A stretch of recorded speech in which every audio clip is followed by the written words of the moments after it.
पुर्तगाल में अगर आप अपनी फैमिली को बुला रहे हैं तो जितने भी सारे डॉक्यूमेंट्स हैं उनका एंड इन डॉक्यूमेंट्स पे होता है और इन्हीं डॉक्यूमेंट्स के बाद आपको पुर्तगाल का टीआरसी कार्ड मिलता है। तो आज की वीडियो में आपके साथ डिटेल से बात करेंगे कि पुर्तगाल में फैमिली रियूनिफिकेशन के लिए अगर आप अपने पार्टनर को या अपनी फैमिली को बुलाते हैं अपनी होम कंट्री से तो क्या क्या डॉक्यूमेंट्स चाहिए। और आज के सिनेरियो में यानी अक्टूबर में मेरे पेरेंट्स के बायोमेट्रिक हुए हैं, तो आज के सिनेरियो में अक्टूबर 2025 में क्या डॉक्यूमेंट्स चाहिए उसके बारे में डिटेल से बात करेंगे। और ऐसी क्या चीज है जिसको अगर आपने मिस कर दिया तो आपको फालता मिल सकता है।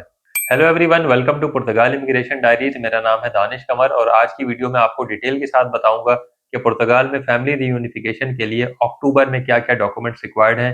मैं बात कर रहा हूँ अक्टूबर 2025 की, जबकि अभी मेरे पेरेंट्स के बायोमेट्रिक हुए हैं। तो हम आज के सिनेरियो में बात कर रहे होंगे। वीडियो को मैंने 3 पार्ट में डिवाइड किया है।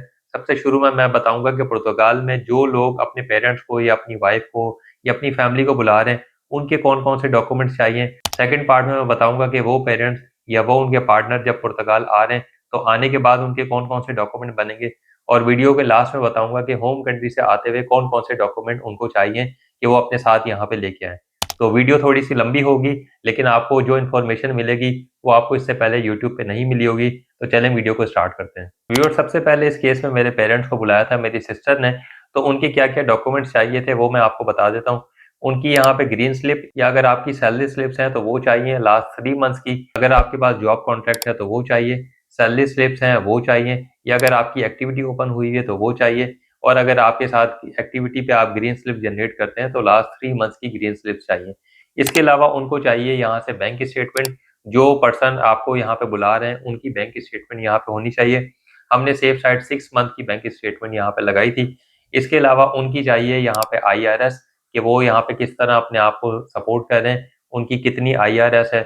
बहुत से लोगों का सवाल था कि सर कम आईआरएस पे कैसे होता है, और ये बता दें मेरी आईआरएस कम है, मेरे पास बेसिक सैलरी वाली आईआरएस है। तो आज के सिनेरियो में अगर आपकी बेसिक सैलरी वाली आईआरएस है उस पे भी काम हो सकता है, लेकिन डिपेंड ये करता है कि वो आईआरएस आप दोनों की हो यानी हस्बैंड वाइफ की हो, तो वो बेसिक सैलरी वाली भी वो ऐड ऑन होके काफ़ी अच्छी आईआरएस बन जाती है। तो इस केस में आईआरएस था। उसके बाद इनका नो दिविदा सर्टिफिकेट थे फाइनेंस और सोशल से, यानी जो पर्सन यहाँ से अपनी फैमिली को बुला रहे हैं। इसके अलावा उनका हाउस कॉन्ट्रैक्ट, जो पर्सन आपको यहाँ पे बुला रहे हैं उनके पास अगर कोई हाउस है, डेफिनेटली उनके पास यहाँ हाउस होगा जिसमें आपकी फैमिली यहाँ आके रहेगी, तो वो हाउस कॉन्ट्रैक्ट था। हाउस कॉन्ट्रैक्ट के साथ जुंता सेफ साइट था और उसके साथ साथ डिक्लेरेशन भी थी। और वो डिक्लेरेशन कैसी होती है, बहुत से लोगों का मुझसे सवाल आता है कि हमारे ऑनर हमें डिक्लेरेशन नहीं दे रहे, डिक्लेरेशन कैसी होती है वो आप दिखा दें, क्योंकि हमें तो ऑनर कोई भी हमें डिक्लेरेशन नहीं दे रहा। ये आप देख सकते हैं, ये डिक्लेरेशन होती है, ये 2 पेज की होती है। नंबर 1 पे वो फॉर्म है जो कि आयमा की साइट के ऊपर है, ये फॉर्म फिल किया जाता है। मैं आपको एग्जैक्टली नहीं दिखा सकूंगा क्योंकि यहाँ पे पर्सनल डिटेल्स लिखी जाती हैं, लेकिन मैं आपको वैसे बता देता हूँ। इसमें ऊपर ऑनर का नाम और उनका निफ होता है। उसके बाद जिसने घर कॉन्ट्रैक्ट पे लिया हुआ है उनका नाम और उनका कार्ड नंबर होता है। उसके बाद उनकी एक्सपायरी होती है और फिर वो आगे जिसको यहाँ पे इनवाइट करें। लेट्स सपोज घर मेरा है और मैं अपने पेरेंट्स को बुला रहा हूँ और घर मेरे नाम पे कॉन्ट्रैक्ट पे, तो इसमें मेरे ऑनर की डिटेल होंगी, उसके बाद मेरी डिटेल होंगी और मेरे घर में मेरे पेरेंट्स आ रहे हैं तो उनकी डिटेल्स होंगी। और इसके साथ ही एक सेकंड पेज होता है जो कि नोटराइज भी होता है। और सेकंड पेज में भी मैं आपको दिखा देता हूँ। सेकंड पेज इस तरह का दिखता है। मैं आपको इसको भी पढ़ के बता देता हूँ कि इसमें क्या लिखा हुआ होता है। सेकंड पेज जो नोटरी वाला होता है उसके अंदर क्या होता है वो भी मैं आपको बता देता हूँ। जो लैंडलॉर्ड है, वो लैंडलॉर्ड की जो लॉयर हैं जो ये नोटरी करते हैं, उन दोनों की डिटेल इसके अंदर लिखी हुई होती है। यानी उस प्रॉपर्टी ओनर ने लॉयर के सामने जाके डिक्लेरेशन बनवाई है तो उस लॉयर की भी डिटेल होती है और उस ओनर की भी डिटेल होती है। और लास्ट में यहाँ पे सॉलिसिटर का स्टैंप होता है और ये प्रॉपर एक डिक्लेरेशन होती है जिसकी वर्थ है। और आजकल आयमा इसी को मांग रही है, तो यहाँ से ये डॉक्यूमेंट भी बनता है। वीडियो के दूसरे पार्ट में जैसे मैंने आपको बताया था कि जो पेरेंट्स या जो पार्टनर यहाँ पे आ जाते हैं तो यहाँ आने के बाद उनके कौन कौन से डॉक्यूमेंट हैं। तो जैसे मैंने अभी पहले बताया कि उनका यहाँ आने के बाद एक डिक्लेरेशन बनता है। इस केस में हमने डिक्लेरेशन पहले ही बना लिया था क्योंकि आजकल काफी ज्यादा एयरपोर्ट पे सुनने में आ रहा था कि जो फैमिली रियूनियन के लिए आ रहे हैं एयरपोर्ट पे चेकिंग होती है, वो डिक्लेरेशन मांगते हैं कि आप कहाँ रहेंगे। तो हमने सेफ साइड इसको पहले ही कर लिया था क्योंकि इन लैंडलॉर्ड के साथ काफी अच्छी अंडरस्टैंडिंग है और ये घर काफी टाइम से लिया हुआ है। तो जो लोग शेयरिंग पे रहते हैं उनके साथ ये प्रॉब्लम हो सकती है, लेकिन जिसके पास अपना घर हो यहाँ पे रेंट पे लिया हुआ हो तो उनके लिए ये वाली प्रॉब्लम नहीं आती है। तो हमने डिक्लेरेशन पहले बना ली थी। उसके बाद यहाँ आने के बाद निफ बना था। निफ के साथ हमने जुंता बना लिया था जो कि अब उसकी ज़रूरत नहीं है, लेकिन वो सेफ साइड बना लिया था। और जुनता बनने के बाद उनका यहाँ पे एसएनएस बनवा लिया था, क्योंकि इस केस में निस की ज़रूरत नहीं है, दोनों 60 प्लस एज में हैं, तो इसलिए हमने निस बनवाया नहीं। और आजकल आपको पता है कि निस बनना भी काफ़ी ज़्यादा मुश्किल हुआ हुआ है।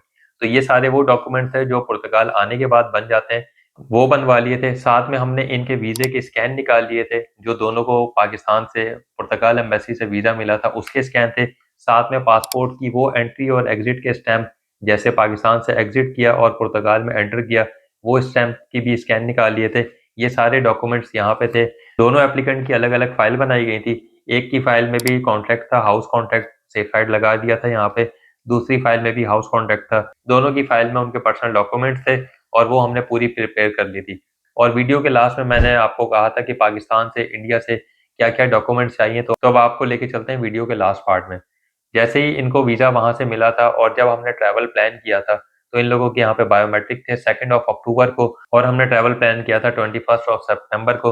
तो हमने वहाँ से आने से पहले एक नए पीसीसी बनवा लिए थे, पुलिस कैरेक्टर सर्टिफिकेट, जो कि आप लोगों को पता ही है कि पुलिस कैरेक्टर इंडिया पाकिस्तान से दोनों जगहों से कैसे बनते हैं। साथ में उसको अपोस्टाइल करवा लिया था। अपोस्टाइल का भी आप लोगों को पता होगा, उसके बैक पे एक स्टैंप लग जाता है और उस स्टैंप की बेस पे ही उस पेपर की, जो कि आपके होम कंट्री से बना होता है, उसकी वर्थ तभी होती है जब वो डॉक्यूमेंट अपोस्टाइल हुआ होता है।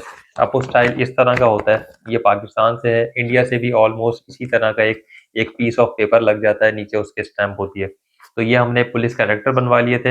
एमआरसी दोनों के नए इशू करवा लिए थे करंट डेट में, क्योंकि यहाँ पे आयमा में बाज़ दफ़ा एमआरसी मांगे जाते हैं। अब ये पेरेंट्स हैं, लेकिन इन दोनों का आपस में जो रिलेशन है उसको दिखाने के लिए एमआरसी चाहिए। अगर आप अपनी वाइफ को बुला रहे हैं तो आपका और उनका जो रिलेशन है वो भी आप एमआरसी से दिखाएंगे। एक वो बनवा लिया था और एक पीसीसी था। ये 2 डॉक्यूमेंट हमें पाकिस्तान से चाहिए थे। उसके अलावा एज़ सच कोई पाकिस्तान से ख़ास डॉक्यूमेंट की नीड नहीं थी। तो अब इसको कंक्लूड करते हैं और मैं आपको पर्सनल ओपिनियन भी देता हूँ कि ऐसी कौन-सी गलतियाँ हैं जो अगर आपने की हैं तो आपको फ़ालता आ सकता है।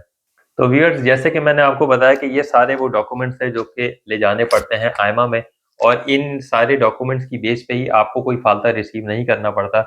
अदरवाइज अगर आपका कोई भी डॉक्यूमेंट इसमें से मिसिंग हो, आजकल के सिनेरियो में खास तौर पे अगर आपकी डिक्लेरेशन मिसिंग हो, तो आपको फालता मिलेगा ही मिलेगा।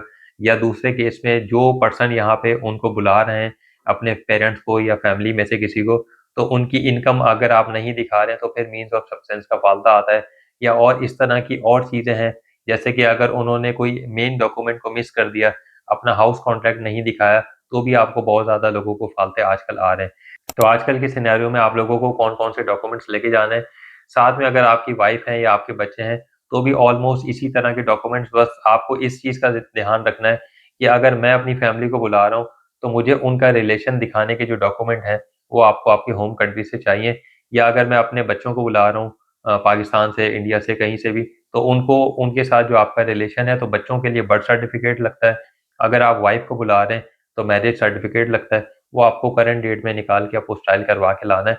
और ये सारे डॉक्यूमेंट जब सबमिट करते हैं, तो इस पूरी वीडियो का जो एंड रिजल्ट है, वो आपको इस सूरत में मिलता है। ये डॉक्यूमेंट आपको मिल जाता है, यहाँ पे नीचे उनके साइन हो जाते हैं जो एप्लीकेंट हैं, और यहाँ उनकी पिक्चर होती है और यहाँ उनकी पर्सनल डिटेल लिखी होती है।